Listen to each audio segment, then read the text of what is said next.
Welcome to The Business Fighter with Henry Penix. Henry has been the CEO, founder, and consultant to hundreds of companies worldwide.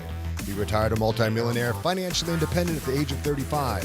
Henry grew up a preacher's son and was thrown in jail 3 times for various altercations. He knows what it means to come from nothing and have to fight his way to the top. Henry is the business fighter who will teach you strategic skills for winning in business and in life. Don't just spectate, participate. It's time to get in the ring.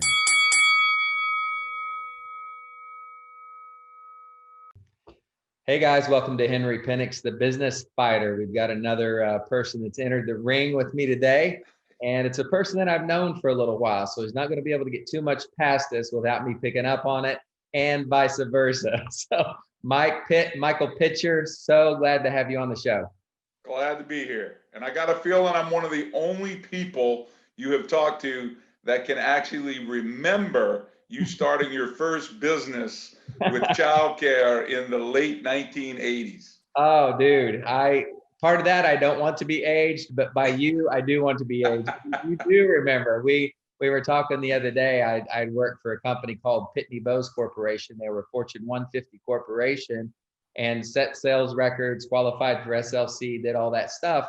And we had a leasing manager who was the top guy at a thing called PBCC, Pitney Bowes Credit Corporation. And they always wanted you to write a lease. So when this guy came to town, I mean, you needed to listen because he was going to show you how to do the right thing. And so our leasing guy that came into town was this guy, Michael Pitcher. And guys, if you haven't seen this guy in person, he's larger than life. He's a leader. He always gives credit to the next guy, and you feel comfortable around him and you feel inspired. At least I did. And that helped promote me to be, one of the top agents in the company. And we got a friendship going. We know a couple other people's in the company that just kind of inspire each other. And so Mike and I connected not too long ago, and I go, man, I've got to have you on my podcast. It's going to be awesome. Can you make the time? He's all over the world these days doing different stuff. And he said, yes, I'd love to. So again, Michael, thank you so much for being here. You're very welcome. But that means both of us can drop the BS card on each other if we say something that's not really true. From 1986 to 2020, I'd say we have some ground we've covered. Oh my gosh, absolutely, absolutely. So you were with Pitney Bowes for about 20 years. You've been in Sydney, Hong Kong. You were with Dell for 3 years.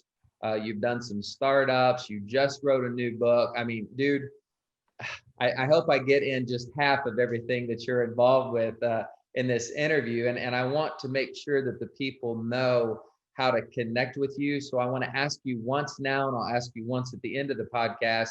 Tell people where to go to learn more about Michael Pitcher. Thanks, Henry. Hey, look, if you're looking for me, you can find me at www.mikepitcherspeaks.com. And that pitcher part is just like a pitcher of beer or a baseball pitcher. It's MikePitcher speaks.com. And I'd love to connect, and you can find me on LinkedIn at Mike Pitcher. Yeah, and you were telling me earlier that the book you just wrote, 7 Elements of Leadership, Laugh, Learn, Listen, Language, Lagniappe, Legacy, and Love. You people can go to your website and download that for free. You're not even. That's right. Yeah. So the book, 7 Elements of Leadership for a New Breed of Leader, Henry. As I told you, I'm not interested in selling books. I'm really interested in selling an idea. And that idea is that no matter where you are and what you do, leadership skills are important. My definition of leadership is influence. And you don't need to be a president. You don't need to be a VP. If you can influence the behavior, thoughts, and actions of others, you're in a leadership role. And I think people can really work to fine tune those leadership skills to make some really great relationships. Yeah, and leadership is just something I saw you and Mike when you would come, to Pitney Bowes, and you would talk to us all, and you really played a very important role in the company. Obviously, you went to the top of about every company that you've been in. You're still sitting on boards. You were trying to retire, but people won't let you. They keep pulling you in and pulling you in. But when you came to Tulsa, Oklahoma, you were from Louisiana originally, and I didn't know what Lagniappe meant. And I don't even know if I'm pronouncing it with the right accent or whatever. But tell us what Lagniappe, because that's one of your So L's. I was going to tell you, quit butchering my Southern Oh, Louisiana no. word. Okay, It's where's the L? it's really easy. It's really easy. Lagniappe, like it was Lanyap. Lagniappe. Okay. And lagniappe is a Cajun French term for doing a little something extra.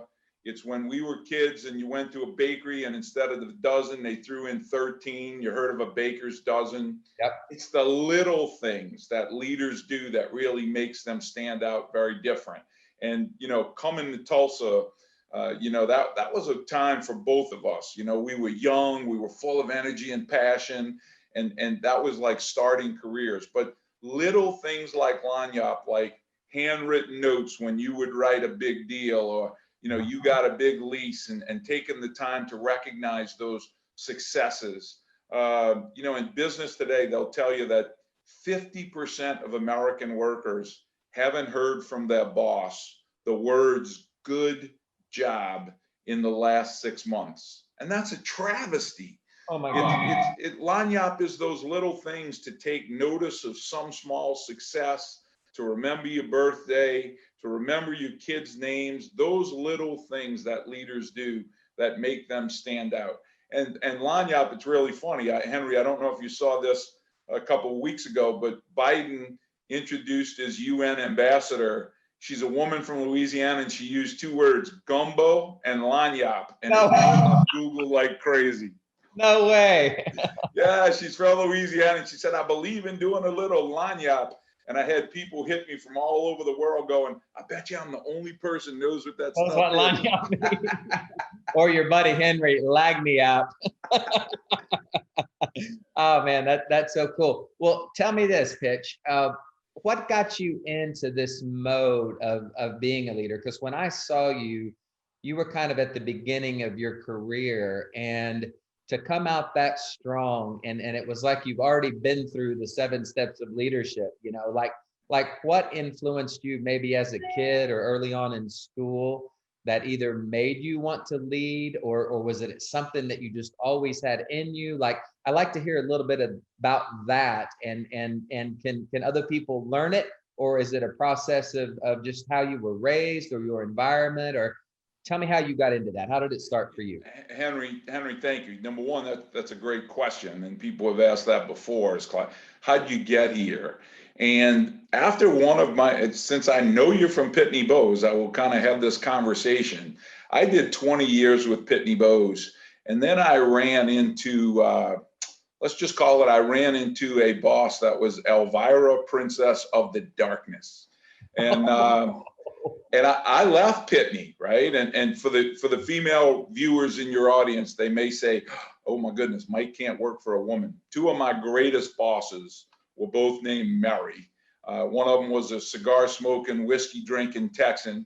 The other one was actually a Ivy League school trained treasurer and finance expert, so they couldn't be more different. Oh my God. But this particular woman, she was Elvira, Princess of the Darkness. So I left Pitney after 20 years, and I was in the middle of my MBA, and a professor said, hey, Pitch, why are you such a jerk in class? You put on all this weight, you're ugly with people, you're snapping. I told him about leaving, and he said, go find the things that made you successful. Take a break and just go find what was that formula you had. And I did a decent amount of research and some work on leadership. And I kind of came up with these 7, and these were the 7 were born. And it was laugh, learn, listen, language, legacy, lagniappe, and love. I put those together and started to kind of say, hey, I got to get my life back together. And I did. Got my career back together, and I did. But I said, this professor said, hey, Pitch, this is marketable. And this, by the way, was 2000. So you can also tell your audience that I'm pretty good at procrastination, because I didn't produce that book. I didn't produce that book for 17 years, but I spoke about it, and I talked to people at Dell about it, and I talked to people at LeasePlan about it. And I had these conversations with people of, if you take these things, it can be a high school quarterback, it can be a mom in the PTA, it can be a VP of sales, it can be a salesperson, or it can be the CEO of a major organization. And when you look at these 7 things, you go, if I do these on a daily basis, I can really impact other people's lives. I can build some really incredible relationships. And by the way, I wasn't all that great. I'm still a work in progress when it comes to listen. But listening skills, this, you were an exceptional salesperson. When you're able to listen to customers and you hear needs and you build relationships because other people's needs are more important than your own, Right. good things happen to you. Right. Yeah, 1000%. No, I think back on, and I didn't know that story, by the way, because you've been called out by Cisco to speak. I mean, you're speaking to some of the largest companies in the world, but you'll also take time to speak to your next door neighbor, or Mary, or or whoever it is, and help them as well. And I think that's what drew me to you in that style. You could speak before the office, and I'm one person in that office, but you could also spend time with me and make me feel like I'm the most important person in the room. And that's something, that really pays off in spades. So do you think you were born kind of with that type of leadership, or do you think you grew into it? I mean, give me a 60-second thing of what you were like as a kid. Did you play sports? What was Mike Pitcher like before he became this world-known leader, book writer, speaker, all that? So I think a piece of this, it's an interesting question to reflect on. I think a piece of this, Henry, was that I had a dad that was a 6th grade dropout, that was at sea on a boat for 6 weeks at a time, raised by my mom. I think I got both the best of both of them. It didn't hurt to be a high school quarterback. That was a piece of it. Yeah. I also played nose guard and quarterback. It was an interesting combination. But I've enjoyed a lot of benefits and have been, I've been on the beneficial end of a lot of great people that mentored me. The leadership component started, even in high school, I was involved in some other things, extracurricular activities besides sports. Always loved to read. My dad was a 6th grade dropout, but he loved to read, and he instilled in me this feeling of, we may not be rich, we may not be able to travel, but if you read books, you can take yourself to other places. He was an avid reader, an avid learner. One of my 7 elements is learn. And so many times executives, they hit this certain level and they feel like, oh my goodness, I've arrived. And they kind of turn off and tap the brakes on learning skills. And I constantly talk to people when they ask me, and I'm like, how will you be better and different on December 31st than you are on January 1st? How do you create your own learning plan that, forget about where you work and what you do, but your plan, how will you be different? Is that learning a musical instrument? Is it learning a foreign language? Is it learning selling skills? Is it learning technology? I mean, how will you be different so you're not just sitting in that same place 12 months after? And I think that's one of the things that I always valued, was the importance of learning new things and building new relationships. So that's where it's at. I think I'm a believer that leadership can be learned. I think it's a muscle. If you practice it, you get good at it, you do it day after day. I don't know if you're a basketball player, Henry, but if you went out to your goal and shot 50 shots every day for the next year, how much better would you be 12 months from now at shooting free throws, right? You talk to athletes like a Drew Brees that talks about going through all the mental steps of every play and the progressions and the steps in pass routes. And these guys do it over and over and over again.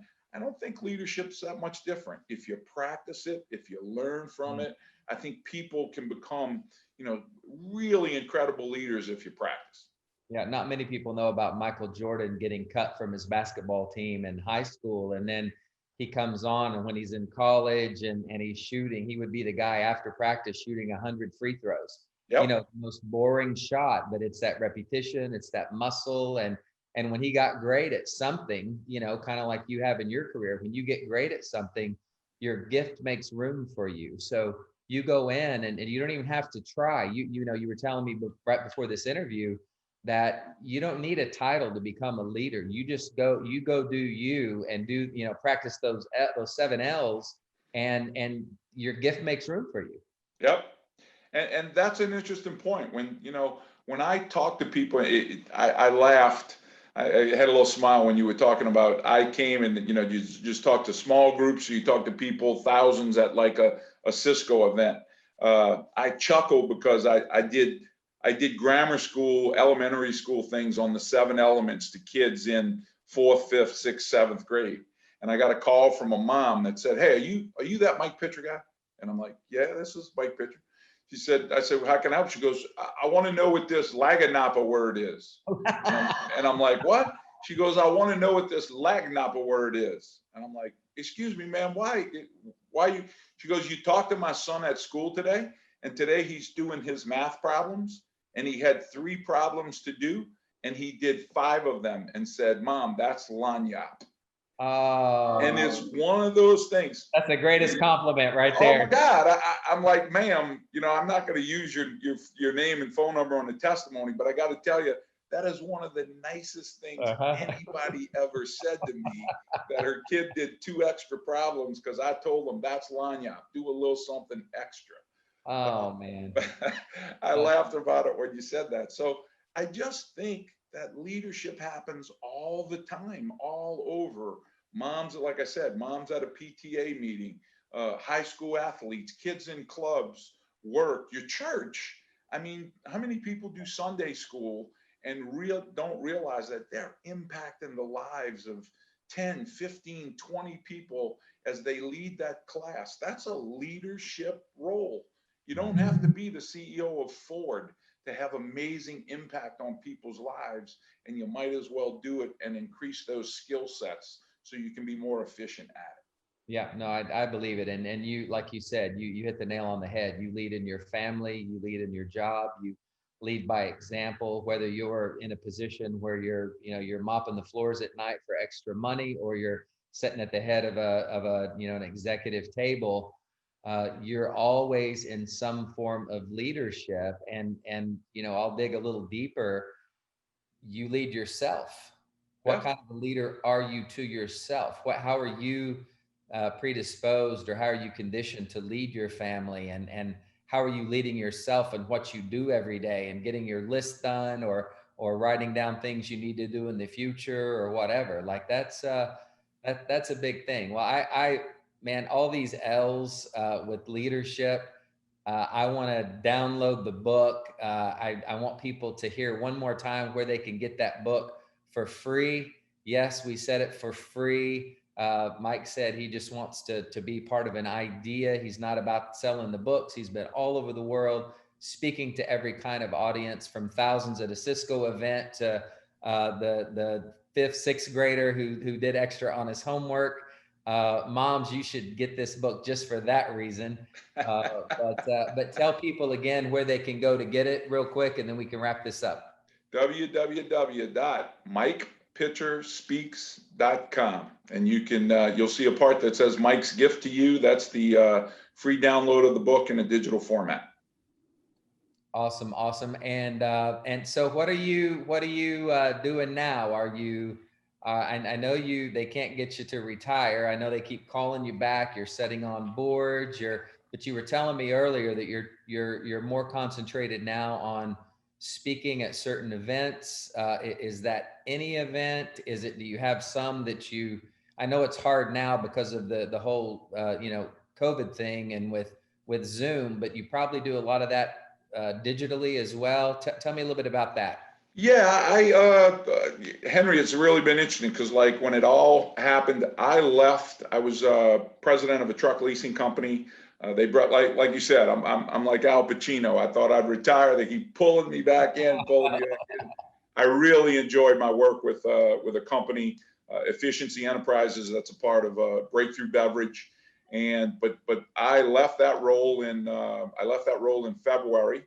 And then I left that role because I was going to start doing some speaking and consulting, and Corona hits March 17th. And, my wife and I said, we're going to use 2020 as our year of discovery. And we discovered sitting in one place for this long can really get tough. But I'm doing it in a digital format now, obviously with virtual training. I'm doing some virtual speaking. I speak on the book, but the other side of it is I'm on a couple of boards and doing some advising to some companies with regard to leadership, succession planning, that kind of thing. I am, perfectly honest. We know each other for a while. I'm slowing down a bit and enjoying. I got 4 daughters. I got 4 grandbabies. I got 1 on the way. Slowing down a little bit to spend some time in a more reflective mode. But I still enjoy the leadership component. I was talking with someone today, and they were talking about joy in life. And when you're working with someone and the light, you know this, Henry, because you've been involved with several businesses, you've led several teams, but when the light goes off and they really understand the impact that they can have on other people, or how they build a business and those things happen, it's this amazing feeling of fulfillment that you were able, to be a part of that. I work with some entrepreneurs. I have never had the courage and the guts to go do it. It's why I have so much respect for you, and I have respect for entrepreneurs, because my view is they take something that's a white sheet of paper and they create and they build something. And I think my role is on the backside of that. If I can help with regard to leadership and building teams, but I've had some help working with some entrepreneurs, and that's another thing. It takes a different breed of cat, and that those people go in, they leap and make this leap of faith. I just think entrepreneurs are what really is the engine of our economy, because they create something from nothing and they build something. Whatever that exit strategy is, I'll leave it for my children. I'll sell it. I'll grow it big enough and maybe IPO it. But the whole thing of starting from a white sheet of paper and creating value is something that's awesome. And if I can be in the background and help those people build teams and be better leaders, I love that as well. So I'm at that point in my life where I'm kind of enjoying every day. I tell people I have 4 daughters. Why would I tell you I have 4 daughters? Because when I die, I'm going straight to heaven.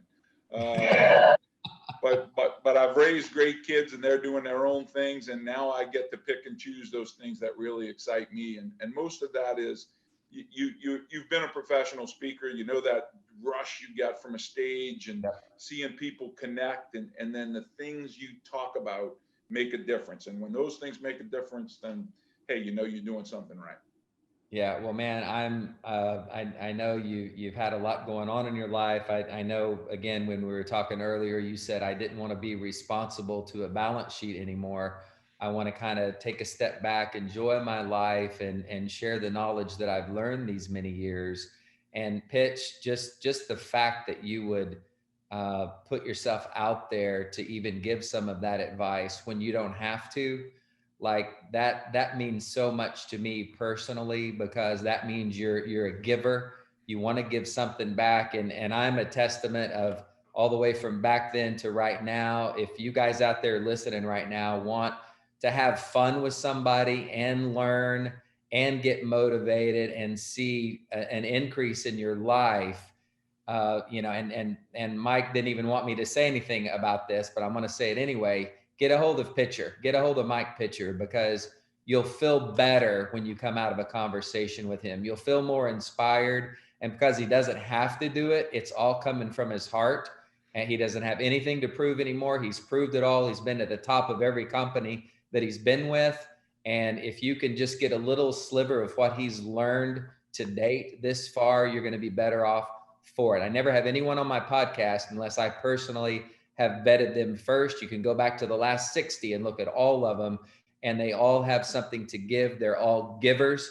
They all inspire, and they've all got this positive energy about them that you can't find very many people these days. So Pitch, man, it truly has been an honor. there's so many things that I had listed that I wanted to talk to you about that we didn't even get to. But short of making this a 3-hour podcast, I'll formally ask you back now for part 2, and we'll do that in a few weeks if you've got the time. But man, this has been a blast. Hey, Henry, I would love to. And as you know, that whole Pitney time when we spent together, and then in the past, you have been equally successful, if not more. I think it's really a testimony to people that understand relationships, are willing to give, are willing to kind of help those people that have not had some of the blessings that you and I have had, to pull some other people along and have fun in the route.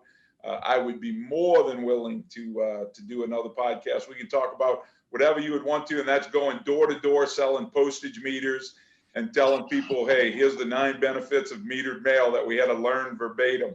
Oh, dude, I can recite those today. All right, man. Well, have a great time, guys. This has been Henry the Business Fighter with Michael Pitcher. Go get his book. You're gonna love it. The 7 Elements of Leadership. And man, all the best to you, Pitch. Thanks, Henry. Take care, my friend. Okay, see ya.